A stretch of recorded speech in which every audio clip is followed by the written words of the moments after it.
Olá meus amigos, vim agradecer todos que inscreveu no meu canal no YouTube. E seja bem-vindos novos inscritos. Relato enviado por um inscrito.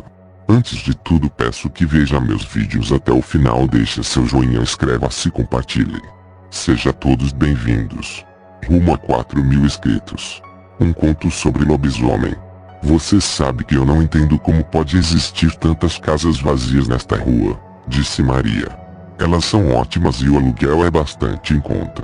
Ah, mas o problema é que elas são antigas, respondeu Paulo, o agente imobiliário. A senhora sabe como são as pessoas hoje em dia, querem tudo novo e moderno.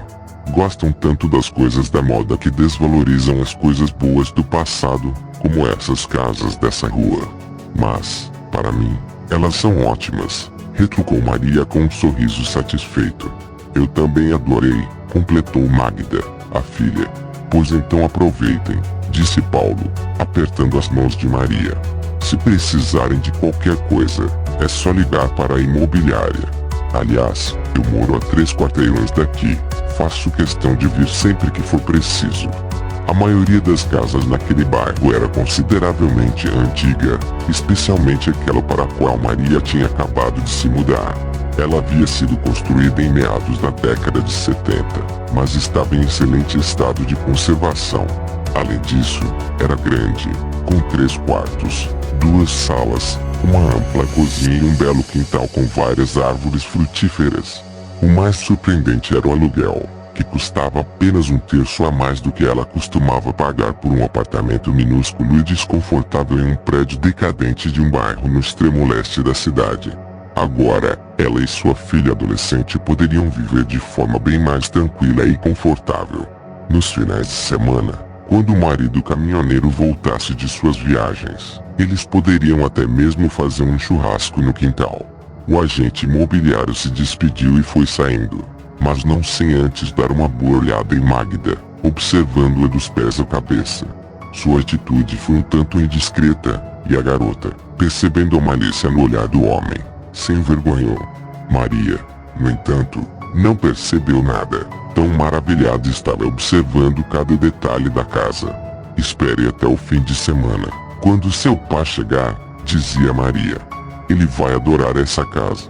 Por volta das 11 horas da noite, Magda já estava na cama, pois na manhã seguinte teria que ir para a escola, embora tivesse que levantar ainda mais cedo do que a filha para ir trabalhar. Maria permanecia de pé, curtindo a primeira noite na casa nova. Ela havia acabado de colocar água para aquecer no fogão e estava procurando a camomila para o seu chá quando um grito de horror ecoou no interior da residência. Maria reconheceu de imediato a voz da filha e correu desesperada até o quarto dela. Quando abriu a porta, teve a visão mais terrível de sua vida. Magda estava sentada na cama, gritando e chorando desesperadamente enquanto olhava na direção da janela, através da qual uma criatura enorme e horrenda tentava entrar. O monstro já havia removido a veneziana de madeira, quebrando o vidro da parte interna da janela, e com sua mão peluda enorme, onde se destacavam garras afiadas, tentava remover o trinco que o mantinha do lado de fora. Maria logo percebeu que seria apenas uma questão de tempo até a criatura conseguir entrar, pois mesmo que não conseguisse abrir o trinco, não teria dificuldade para despedaçar a janela com 4 ou 5 golpes. Apavorada, a mulher puxou a filha pela mão e correu de volta para a cozinha.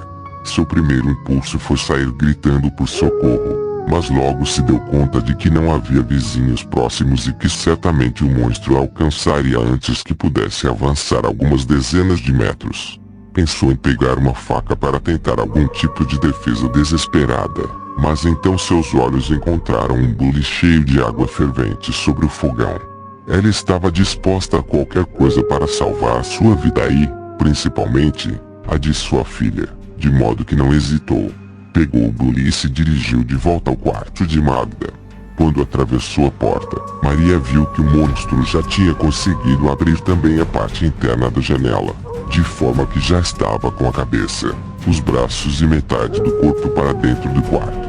Ele olhou para a mulher com seus olhos enormes e vermelhos, que refletiam a luz do corredor. Uma expressão de cabra transpareceu em sua face horrível, que parecia a de um cão. Nesse momento, Maria se aproximou corajosamente e, com um único movimento, arremessou toda a água fervente contra a face da criatura. Com um grito de dor e ódio, o monstro recuou cambaleante e saiu correndo em busca do abrigo das sombras da noite. Sob a luz da lua cheia, Maria pôde ver que, embora as características corporais da criatura lembrassem algo similar a um lobo de cerca de 2 metros de altura, o monstro inicialmente se movia apoiado apenas nas pernas traseiras, de forma muito semelhante a um ser humano. Logo depois, ficou de 4 patas e sumiu na escuridão da mata. Apoiada na janela, Maria observou aquela cena horrível. Na manhã seguinte, Maria não foi trabalhar e Magda não foi para a escola. Elas só saíram de casa para ir até o telefone público mais próximo, sabendo que seria inútil relatar o ocorrido para a polícia ou qualquer outra pessoa, pois certamente ninguém acreditaria em uma história de lobisomens. Assim, ligaram apenas para a imobiliária, com a intenção de pedir a Paulo que devolvesse o dinheiro do aluguel pago adiantado, pois pretendiam ir embora o quanto antes daquele lugar. Contudo, a secretária da imobiliária informou que Paulo não havia ido trabalhar, apenas ligou dizendo que iria ao médico.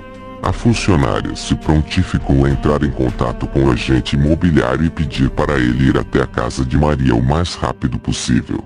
Sem outra alternativa, Maria concordou. Ela e Magda passaram o dia apreensivas, intercalando olhares para o relógio, esperando pela chegada de Paulo e pela subsequente oportunidade de ir embora daquela casa e daquele bairro, que não lhes despertava nenhum outro sentimento além de medo. Quando começou a escurecer, as duas se deram conta de que talvez o agente imobiliário não viesse mais e, consequentemente, teriam de passar mais uma noite na casa.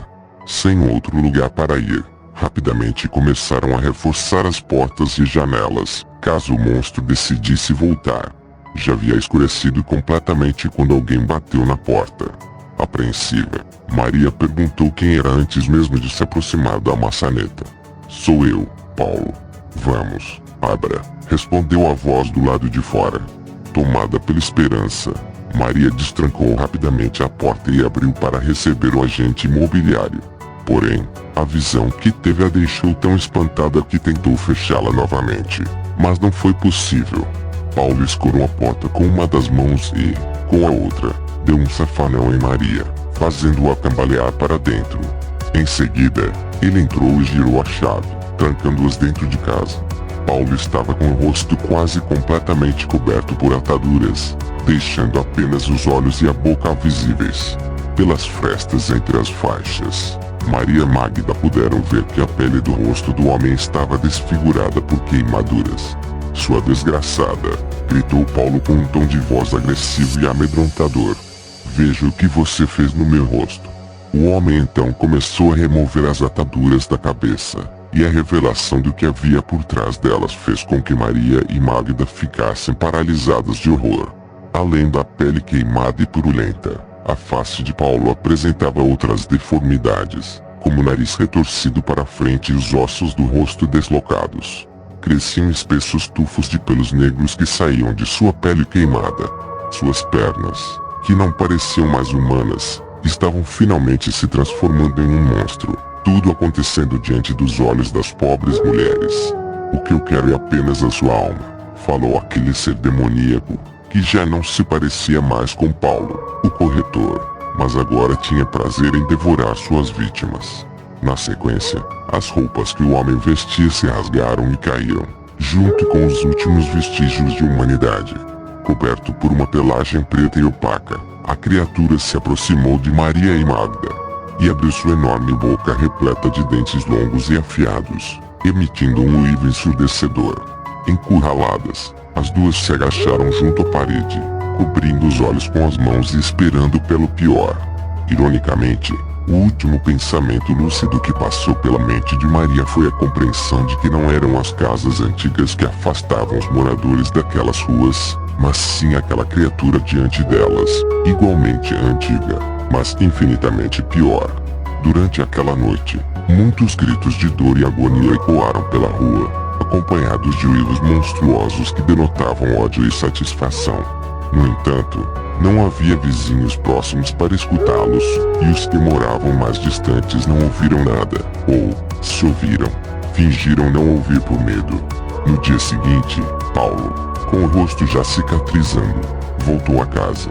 Depois de uma boa limpeza, juntando o que restou dos corpos e lavando todo o sangue, pegou um martelo e colocou de volta na frente da casa a placa de aluga-se.